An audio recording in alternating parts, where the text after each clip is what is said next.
And jury selection begins today in the Alec Baldwin trial. Baldwin is charged with involuntary manslaughter after fatally shooting cinematographer Halyna Hutchins on the set of the film Rust in 2021. Now the judge has decided video evidence showing the actor handling that gun can be shown to the jury. Baldwin has insisted he never pulled the trigger. ABC's Jaclyn Lee joins me now from Santa Fe, New Mexico, along with our legal contributor Brian Buckmire for more on this. Jaclyn, what can we expect in court today?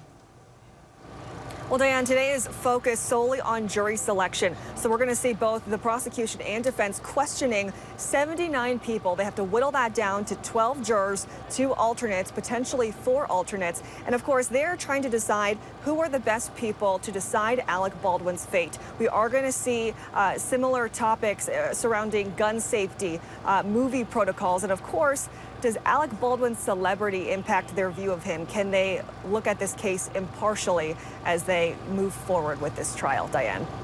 Now, Brian, the judge now says that video that shows him handling that same gun in another instance can be shown as evidence in that case. Why is that so important? Because this isn't video of the incident itself, but another time that he was handling that same gun. Yeah, so it's important for the prosecution because he's being charged for involuntary manslaughter. The idea that he was either reckless or negligent at the time in which he pulled the trigger, their allegations, he's of course saying something different, and that ended up killing Halyna Hutchins. Now, what they're trying to show with video in the prior instances that where he was reckless or negligent beforehand, then he must have been reckless or negligent at this time in handling the gun. And so it's almost as reckless did, reckless is doing. And I think it's crucial, but it doesn't get them all the way because, to your point, they still have to show that at the time in which he had that gun in his hand, he was reckless, and that led to the death of Halyna Hutchins. The judge also ruled that the state can't argue that Baldwin was negligent in his role as a co-producer on the film, only in his role as an actor. How much does that limit the prosecution here? Oh, it limits it to almost the point that I think that the defense has a very strong case here now.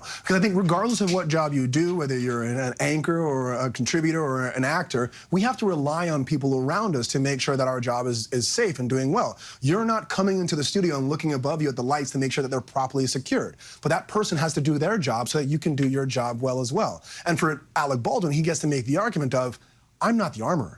I'm not the person who's in charge of checking this. I'm not the producer who's in charge of everything. I'm just the actor. I rely on other people to do their job well so I can do mine. Now, he may be reckless in the sense of kind of waving the gun around, but it's not his job to make sure that no live ammunition is on the set, no live ammunition is in the gun, and that that gun is properly secure and safe so someone doesn't die in the set. That's a strong defense for him. And they can no longer say, as a producer, you contributed to the unsafe environment in general. It has to be his actions as an actor. Exactly, and that limitation is a strong defense for Alec Baldwin. I think most people who have jobs, again, as in any kind of field, will say, I rely on other people to do their job so that I'm safe in doing my job for myself and others. I don't want Alec Baldwin to go down just as I wouldn't. So I think that's a strong argument. So, Jaclyn, what happens next in this case?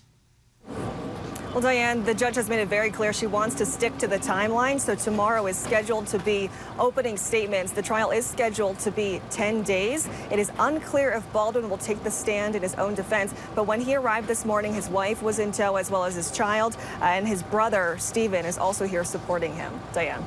All right, Jaclyn Lee, Brian Buckmire, thank you both.